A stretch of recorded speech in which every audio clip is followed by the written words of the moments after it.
يلا نعمل ريفيو كامل عن التو كونسيلرز دول، واحد من ريمال والتاني من نوت. اشتريتهم في الاوردر الاخير بتاع نون اللي عملت له انبوكسنج معاكم. هنتكلم النهارده عن حجمهم، سعرهم، التغطيه بتاعتهم عامله ازاي، الثبات بتاعهم، بيدخلوا في الخطوط ولا لا. كل حاجه هنعرفها مع بعض.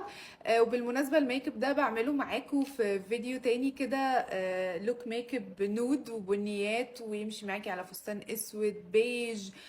كنتوا طلبتوه مني فانا لسه بعمله يعني، فاجنور ان انا لسه ما خلصتش. وفي نفس الوقت الفاونديشن ده من اسنس، برضو كان من ضمن الحاجات اللي اشتريتها في الاوردر، بنجربها مع بعض وبنعمل ريفيو كامل عنها، هتلاقوه برضو في فيديو تاني. يلا بقى نشوف الكونسيلرز. اول واحد ده من ريمال لندن، سعره كان 108 جنيه، وده سعر حلو جدا. والكمية بتاعته برضو كويسة، هو حجمه 7 ملي. مكتوب عليه ان هو لاستنج، بيقعد لوقت طويل يعني، وسوفت مات كونسيلر، فهو بيقلب مات لوحده. لما بتحطيه على وشك بعد شوية بينشف شوية يعني، بيقلب مات، فما تثبتوش يعني بباودر كتير من الاخر. وفول كفرج، هنشوف ده مع بعض اذا كانت تغطيته عالية جدا ولا لا. الصلاحية بتاعته سنتين من تاريخ الفتح. ايه تاني؟ الدرجة بتاعته 0.25 ترو بيج، مش عارفة هتبان عندكم ولا لا. تمام كده. تاني واحد بقى بتاع نوت، اظن واضح فرق الحجم. ده 7 ملي، ده 2.3 ملي. ده الدرجة بتاعته برضو فاتحة جدا، شايفين الفرق؟ انا جايباه للتنوير، درجته 01 ايفوري. اوكي. هو برضو مكتوب عليه فول كفرج كونسيلر. و في حاجة تاني، الصلاحية بتاعته سنة اي جس، هي مش واضحة قوي يعني. المهم يلا بينا بقى نجرب. اول حاجة الكونسيلر بتاع ريمال، دي الابليكيتر بتاعته، هحط منه هنا. يعني درجته لذيذة عليا. وفي العين التانية زيها. اما بقى الكونسيلر بتاع نوت، ف عشان هو درجته فاتحة جدا وانا جايباه بس انور بيه، ممكن دي الابليكيتر بتاعته، هي مش انجلد كده زي ده، شبه بتاعت الروج شوية. ممكن احط منه هنا. تعالوا بقى نشوف الدمج عاملين ازاي. انا استنيت مثلا دقيقة كده عشان برضو الكفرج بتاعته تعلى اكتر، ونشوف مع بعض.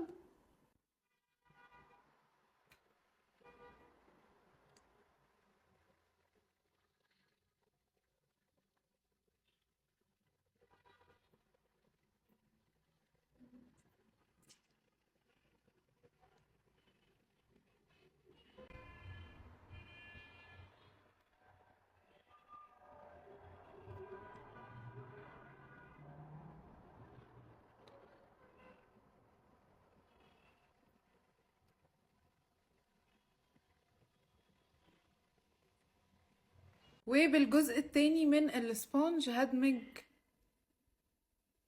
الكونسيلر بتاع نوت.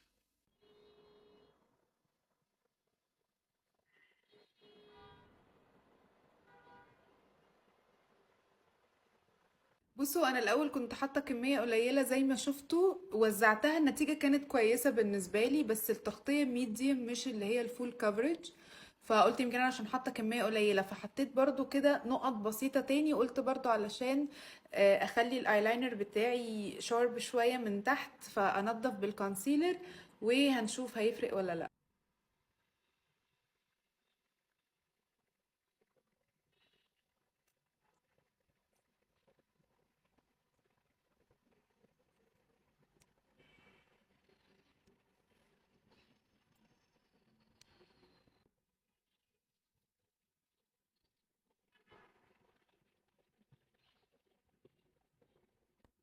لا، تحفه. تحفة حتى الآن. منبهرة ان هم سعرهم كده، وسهل في الدمج، والتغطية بتاعته حلوة، وبيتبني لو حطيتي نقطة على نقطة في الفرد مش هتلاقيه مكلكع معاكي او مخطط او حاجة. طبعا هنثبت دلوقتي باللوس باودر، وهنستنى ساعات وهنشوف بقى هيكون ثباته عامل ازاي، بيدخل في الخطوط ولا ايه الدنيا. هتأكد ان مفيش خطوط تحت عيني قبل ما اثبت باللوس باودر. اثبت باللوس باودر بتاعت ايرس بن، يعني اقل كمية كده ممكنة اخفها على ايدي، ادفيها وبعدين ابص فوق مفيش خطوط.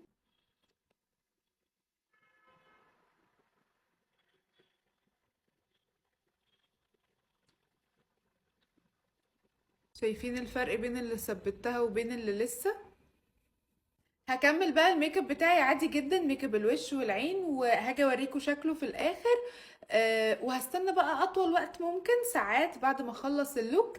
وهعمل مجهود بقى وهعمل اكل وهنشوف ايه اللي هيحصل. مع العرق مع الحر، ثباته هيبقى عامل ازاي، هيدخل في الخطوط ولا ايه اللي هيحصل، انتظروني. وكده بعد ما خلصت الميك اب بتاعي كله، لو عايزه تعرفي عملته ازاي من الالف للياء هتلاقيه في فيديو تاني لوحده زي ما قلتلك، ممكن احط اللينك في الكومنتات. المهم، دلوقتي الساعه 1:30 و5، انا هقعد بالميك اب ده على قد ما اقدر وهعمل مجهود على قد ما اقدر. هجيلكوا بقى تاني بالليل بعد معرفش كام ساعة وهنشوف بقى الكونسيلر اخباره ايه. هو حتى الان بيرفكت.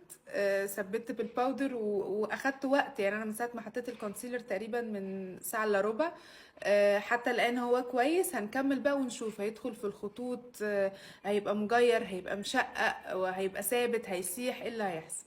الساعة دلوقتي 9:30، عدى أكتر من 8 ساعات، 8 ساعات ونص على الكونسيلرز اللي حطيتها. فيلا نشوف بقى ايه اللي حصل فيهم. عايزة اقول لكم الثبات بتاعهم حلو جدا مع العرق مع العناية، انا سايباها براحتها بقى تدمع وتتبهدل. حلو حلو فوق الوصف. الخطوط بقى انا اوريدي عندي خطوط تحت عيني طبيعي، كلنا كده، عندي هنا خطين وهنا برضو خط، هما موجودين. هو ما دخلش جوه الخطوط، يعني البرودكت ما تجمعش جوه الخطوط دي، ما عمليش خطوط زيادة، ما تقليش شكل الخطوط دي، يعني هو طبيعي جدا. بصوا هحاول اقرب لكم والرينج لايت برضو عشان توضح اكتر. شايفين؟ هو مش متجمع جوه ولا حاجة.